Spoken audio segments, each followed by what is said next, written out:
हाँ दोस्तों, आज की कहानी है बहू ने सिखाया सास को सबक। कहानी अगर पसंद आए तो वीडियो को लाइक और सब्सक्राइब जरूर करना। क्या हुआ, तबीयत ठीक नहीं है क्या? नहीं विनोद, जाने क्यों बहुत चक्कर आ रहे हैं। बिल्कुल उठा नहीं जा रहा। कोई बात नहीं, कमजोरी है, बस तुम आराम करो, मैं चाय बनाता हूँ। लेकिन विनोद, मम्मी जी नाराज हो जाएंगी। रोज तो सब तुम ही करती हो, एक दिन क्या मैं नहीं कर सकता? तुम आराम करो। विनोद ने सौम्या के बालों को सहलाकर मुस्कुराते हुए कहा तो सौम्या भी मुस्कुरा उठी और निश्चित मन से आंखें बंद कर करवट बदल लिया। सौम्या और विनोद की साली को अभी कुछ ही महीने बीते थे। विनोद के घर में सिर्फ उसकी माँ रमा जी थी। विनोद के पिताजी कुछ सालों पहले गुजर चुके थे। विनोद की माताजी पुराने ख्यालों की महिला थी। उन्हें यूं विनोद का सौम्या का हाथ बांटना बिल्कुल पसंद नहीं आता था। विनोद एक बहुत ही नेक दिल इंसान था। आम मर्दों से अलग सोच रखता था। जहाँ तक होता सौम्या की घर के कामों में भी मदद कर देता था। रमा जी जब भी विनोद को सौम्या की मदद करते देखती, मन ही मन में चिढ़ जाती थी। सौम्या जानती थी उसकी सासू माँ को ये पसंद नहीं आता था, तो वह हमेशा विनोद को मना करती, लेकिन विनोद नहीं मानता था। कभी गीले कपड़े छत पे सूखने डाल देता तो कभी रसोई में मदद करने चला आता था। विनोद, आप रहने दीजिए, मैं कर लूंगी। क्यों कर लोगी अकेले? मैं भी मदद कर देता हूँ। जल्दी काम होगा तब तो कुछ समय हम दोनों को भी मिलेगा। लेकिन माँ जी। क्या माँ जी? शादी के पहले मैं उनकी भी तो मदद करता था, सो अब तुम्हारी कर रहा हूँ। हंसते हुए विनोद कहता तो सौम्या चुप लगा जाती, लेकिन सासू माँ के चेहरे पे आते जाते भाव उसे सब बता जाते कि बेटे का यूं रसोई में बहू का हाथ बटाना उन्हें रास नहीं आता था। इधर कुछ दिनों से सौम्या की तबीयत कुछ ठीक नहीं रह रही थी। कमजोरी के कारण अक्सर चक्कर आ जाते थे।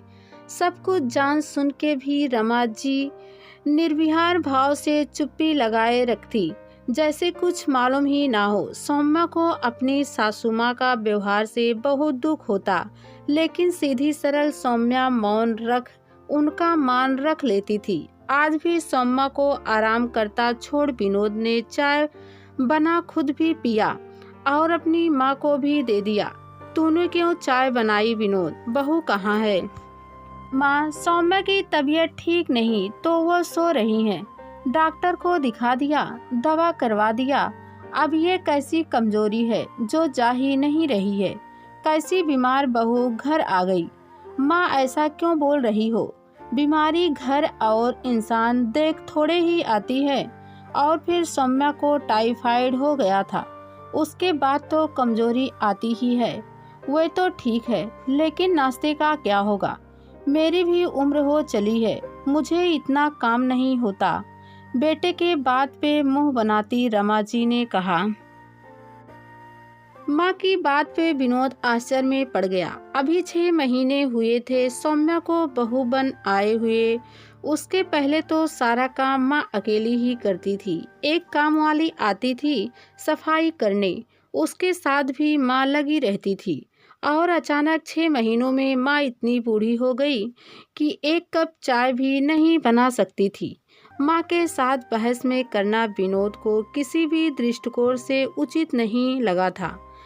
इसलिए उसने बिना कोई जवाब दिए नाश्ते की तैयारी की और ऑफिस निकल पड़ा। थोड़ा सोकर सौम्या उठी तो तबीयत संभली लग रही थी। नहा धोकर दोपहर का खाना बनाया। माँ जी, खाना खा लीजिए।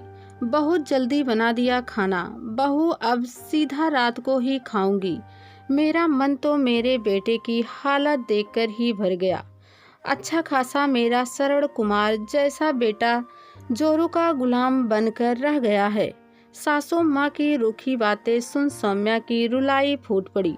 चुपचाप सास को खाना दे कमरे में आ गई।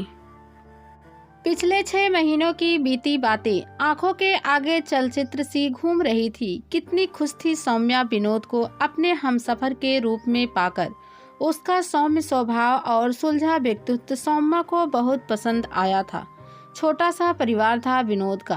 कहाँ तो सौम्या ने सोचा था कि अपनी सासू माँ की सेवा कर उनका दिल जीत लेगी, लेकिन यहाँ तो सासू माँ हमेशा उखड़ी उखड़ी रहती सौम्या से। शाम को विनोद ऑफिस से आया तो सौम्या की सूजी आंखें और माँ का सूजा मुंह जैसे सब बता दिया उसे। समझ तो विनोद भी रहा था कि उसकी माँ व्यवहार सौम्या के प्रति अच्छा नहीं, लेकिन माँ को दुख ना हो तो चुप लगाए हुए था। क्या हुआ माँ, सब ठीक है ना? मुझे क्या होना है? तुनक के माँ ने जवाब दिया। फिर नाराज क्यों हो? सौम्या का चेहरा भी उतरा हुआ है। वाह बेटा वाह, बड़ी जल्दी बीबी का चेहरा पढ़ना सीख गया। जा अब जाकर मना उसे, खाना बना खिला। रसोई में रखे बर्तन धो, पक्का जोरू का गुलाम बन गया है तू तो। ऐसी उम्मीद ना थी तुझसे। कभी देखा है अपने चाचा ताऊ के बेटे को अपनी पत्नियों की मदद करते? वो तो अच्छा है हम अलग रहते हैं, वरना सबके बीच मजाक बनकर रह जाते हम माँ बेटे। माँ की बातें सुन विनोद सन्न रह गया। ये कैसी बातें कर रही हो माँ? अगर पत्नी बीमार है और पति उसकी मदद कर दे तो वह जोरू का गुलाम बन जाता है? मदद तो मैं आपकी भी करता था, तब तो चाचा ताऊ सब मुझे श्रवण कुमार जैसा बेटा कहते थे। अब अगर मैं सौम्या की मदद कर रहा हूँ वो भी तब जब उसकी तबीयत ठीक नहीं है तो मैं गुलाम बन गया। माँ, जब सौम्या हम दोनों का ध्यान रख सकती है तो क्या मेरा और आपका फर्ज नहीं कि हम उसका ध्यान रखें? मेरे हर जरूरत में वो मेरे साथ खड़ी रहती है, तो मैं क्यों ना खड़ा रहूं उसके साथ? पति पत्नी के रिश्ता बराबरी का होता है। ये कहाँ लिखा है कि सारे काम पत्नी के और आराम पति के होते हैं? घर के कामों में अपनी पत्नी की मदद करने से ना तो मैं जोरू का गुलाम बनता हूँ और ना ही मेरी मर्दांगनी कम होती है। मर्दांगनी तो औरत को सम्मान देने में है, उसे बराबरी का अधिकार देने में है। बल्कि मैं तो फक्र से कहता हूँ कि मैं जोरू का गुलाम नहीं, एक जिम्मेदार पति बनने की कोशिश कर रहा हूँ। माँ, बहुत छोटा परिवार है हमारा, बस हम 3 ही तो हैं। आप बड़ी हैं, हमारी माँ है। ऐसे में अगर आप हम दोनों को प्यार और आशीर्वाद नहीं देंगी तो कौन देगा? माँ, सौम्या बहुत अच्छी लड़की है, उसको प्यार देंगी तो बदले में आप भी मान सम्मान पाएंगी। विनोद की बातें सुन रमा जी भी दंग रह गई। कटु लेकिन कितनी सच्ची बात कह गया था उनका बेटा। जब बेटा सेवा करे तो श्रवण कुमार, और जब वही बेटा जब अपनी पत्नी की मदद करे तो जोरू का गुलाम बन जाता है। अपनी छोटी सोच पे आज खुद ही शर्मिंदा हो रही थी रमा जी। माँ के चेहरे पे आए भाव पढ़ मन ही मन विनोद भी समझ गया कि आज उसकी माँ को रिश्तों की सही परिभाषा समझ आ गई थी। विनोद का मन निश्चित हो उठा था, क्योंकि अब उसका परिवार एक सुखी परिवार बनने की राह पे चल पड़ा था। प्रिय पाठकगण, जब भी कोई बेटा अपने माता पिता भाई बहन की सहायता या सेवा करता है तो श्रवण कुमार बन जाता है, लेकिन जब वो अपनी पत्नी की मदद करे तो जोरू का गुलाम बन जाता है। ये कहाँ तक उचित है? पति पत्नी तो बराबर के रिश्ते में होते हैं, फिर प्यार और देखभाल दोनों को एक दूसरे की बराबर ही करनी चाहिए।